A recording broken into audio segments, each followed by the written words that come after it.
So today we are going to be brushing out a long-coated dog, and I want to show you a couple techniques with that.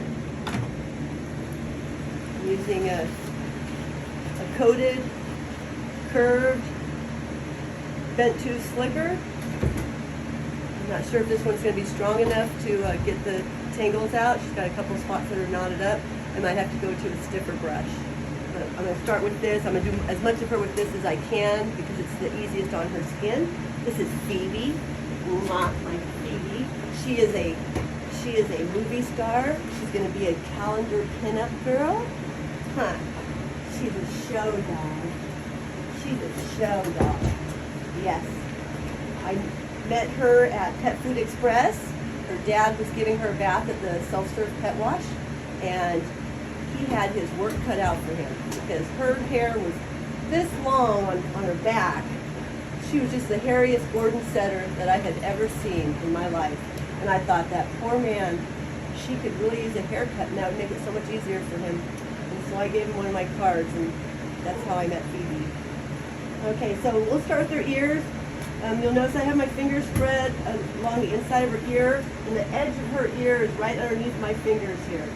So I have the edge of her ear, and that way when I brush, I'm brushing from the edge across the tips of my fingers and out, and I'm never actually brushing along the edge of her ear because the edge of the ear is very sensitive and it's also easily torn, so we want to be very careful with that. So her ears are in really good shape. And open, and again I've got my fingers under there, so against my fingers. Very good girl, Phoebe. This is all going to get shaved, but I could give it a nice brush up against the grain if I want. It feels really good on their skin. But this long coat is what I am really focused on today. So I will start, let's just lay it down. I'll start at the very bottom, and I'm going to pull all the hair up. I'm going to try to let just a layer at a time fall out from underneath my hand and brush it. So, easy, easy, easy, baby girl. Nah, hey, Phoebe, Phoebe. Is that why you have a knot there? Do you do this to mom and dad too? Okay, so stay, stay, stay. No, no. Hey, Phoebe. Let me see. Let me see. Phoebe. Let Cindy see. Let Cindy see that foot. Come on. Okay, Phoebe wants to lie down. We'll let Phoebe lie down. Phoebe's a good girl. Wait. Give you an extension. Wait. Calm down. Okay. We're going to go up a bit. Stay. Stay. Just a little, stay. Okay, that's all, just a little. Okay, now you can lay down. Do you want to lay down? Do you want to lay down or you don't want to lay down? Okay, you can lay down now if you want. I think you have enough room to. Okay, chinny up, chinny up, chinny up. Thank you. Let's look on this footy.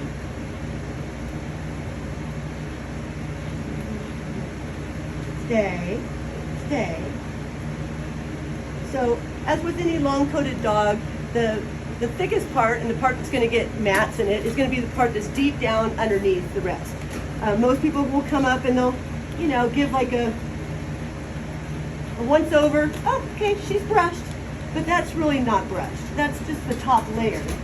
The part that's thick and has coat is way down underneath here, and so that needs to be brushed out layer by layer. Easy does it, baby girl. Yes, I have my soft brush. Easy does it.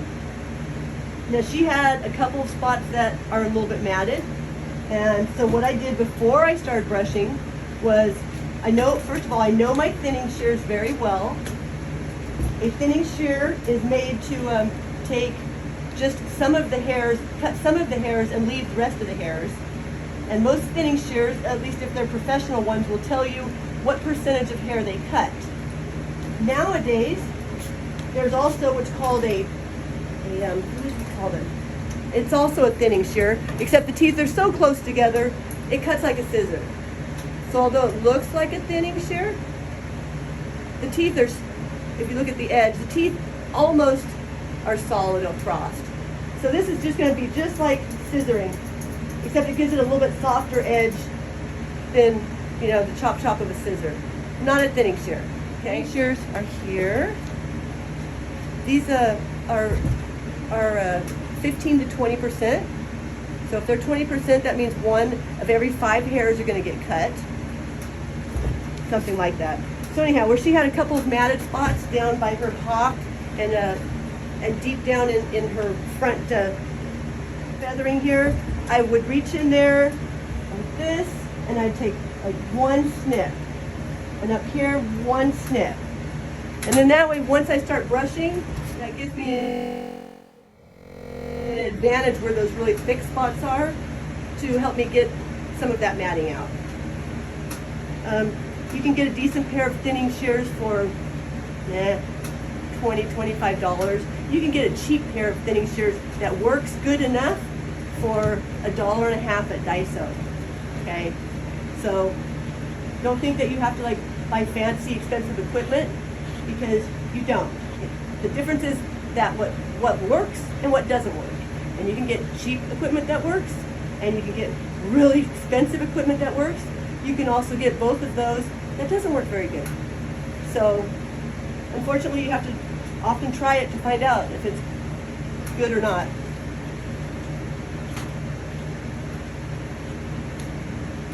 So you can see how much coat's coming out. That is more from what I took out with the thinning shear than brushing it out. A little bit of this is felting. Okay, this much of it is felting. But this, I can tell, is all stuff that's come out really easily because I used the thinning shears there. And the reason I did that is it's been 3 weeks since Phoebe was in. I brushed her out completely 3 weeks ago. And so first thing when she came in, I felt her all over and felt where are her problem spots. Her parents do some brushing, well, at least I hope they do, because they bought a brush. My job is to make sure that she's going to be in good enough shape 3 weeks from now that I can also brush her out. So she comes every 3 weeks, once for a brush out, once for a haircut, and I try to leave her the amount of coat that can be maintained on that schedule. That's what works for them. So it's really important that you take that into consideration. When I first met Phoebe, she had super long, her legs were twice as big, her skirt was even longer, and it was fuller. But she had a lot of matting. And she still has plenty of hair, plenty of coat, still is very, very beautiful. But I've toned it down a bit to make it easier on her and to make it easier on them. Okay, so down her feathering, you can see I like hold it up with my hand and just letting layer by layer come out. Easy does it, girlfriend. You know. Okay, and then that's like one section, and then I'll go over a bit, and I'll go layer by layer.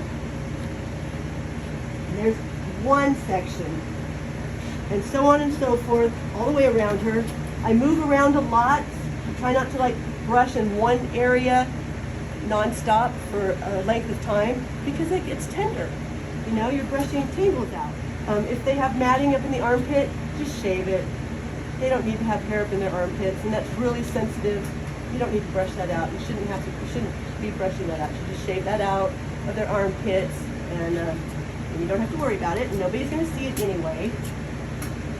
Let's see. Here's where you have the matting right here. Let's see right here. So, yes, right there. Nice thick, solid spot, huh? Okay. So I will mention to Daddy to brush. They need to brush a little bit more around her hock area. She should be getting brushed. She's got a lot of coat, and they want her to have a lot of coat. They do not want her to have to be shaved. A lot of people don't want their dog to be shaved, but that means there has to be some home maintenance going on as well. Even a dog that comes every 3 weeks will need some brushing at home. And she's got a little bit here in her elbow. So mention her elbows, her hocks and elbows. A tiny bit more brushing, Papa. You can tell why they're mad at where they are, because where she's kind of pulling away and struggling with me, well, she's doing that with them too. And so they're going, oh, and stopping, because, you don't want to hurt your dog, and not really, if you do it every day, you know exactly how far you can go. But if you don't, then you're not really sure, and you don't want to be too, brush too hard on them. They also struggle more with mom and dad. She knows she's here to get groomed. Okay? She's not going home until she gets groomed. So she's already resigned herself that she's getting groomed. She's up on a table. That means all of her leverage and all of her security are taken away from her, so she's not going to struggle as much. At home, she knows mom and dad. She's got them wrapped around her paw, like all of our dogs do. My dog has me wrapped around his paw, okay? So don't think it just goes, for other people. No, my dog also has me wrapped around his paw and gets away with murder because they're our pets. They know us better than we know ourselves. So if it's a sensitive spot, I'm sure she manages to not let them brush it, because she's a smart girl, aren't you, Phoebe? She is a smart girl. She is a smart girl. She's a pretty girl, too. Okay, so you'll see I'm like brushing up here in the elbow, brushing off to the right. It's okay. Trying to separate it from the, one part from another part. Brush out this way. She's got another little mat up here so that I can, slowly get that worked apart. All right, let's see how the hock is down here. Did I get all of that? No, not quite. Okay, so I got most of it on the on this side. She's got a little bit more on the inside here. And I can also hold her leg up and brush this way. Hey, Phoebeola, Phoebe, give me that footy.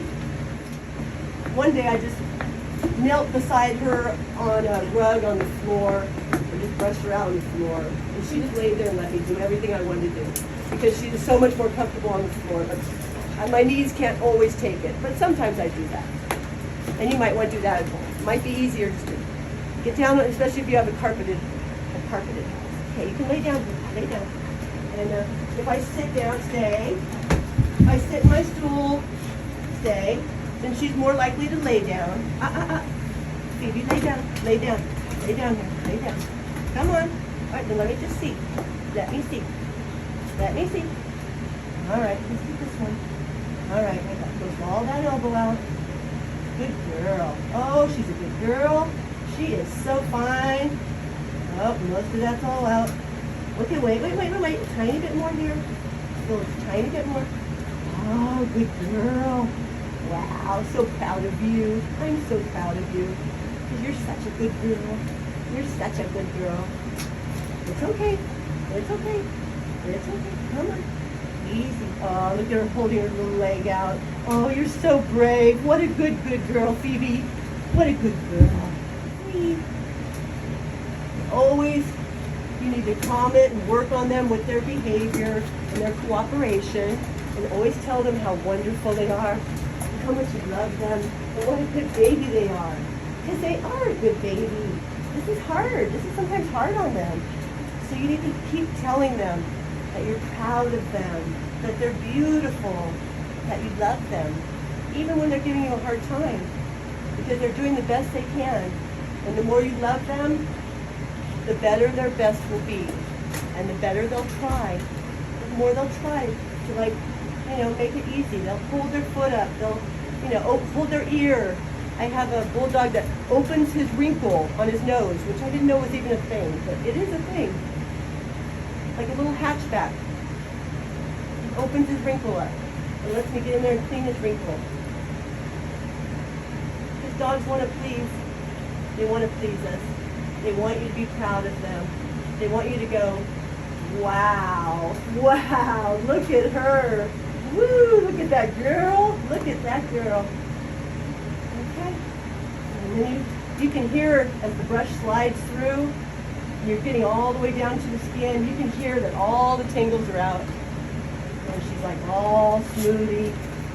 Take her feet, see, last thing. Let me see your footy. I take her feet and I brush up on her feet, pull all that hair up between her toes, and that's all gonna get trimmed off today, so she has nice, neat feet. Yeah. Make sure there's no foxtails or mud clods or any other thing that's between her toes. So I'll brush it up, take my fingers, and I feel between each toe, right there in the webbing. Ah, good baby. Okay, and there we go. Oh, look at that pretty girl. Look at that girl. She's ready for St. Patrick's.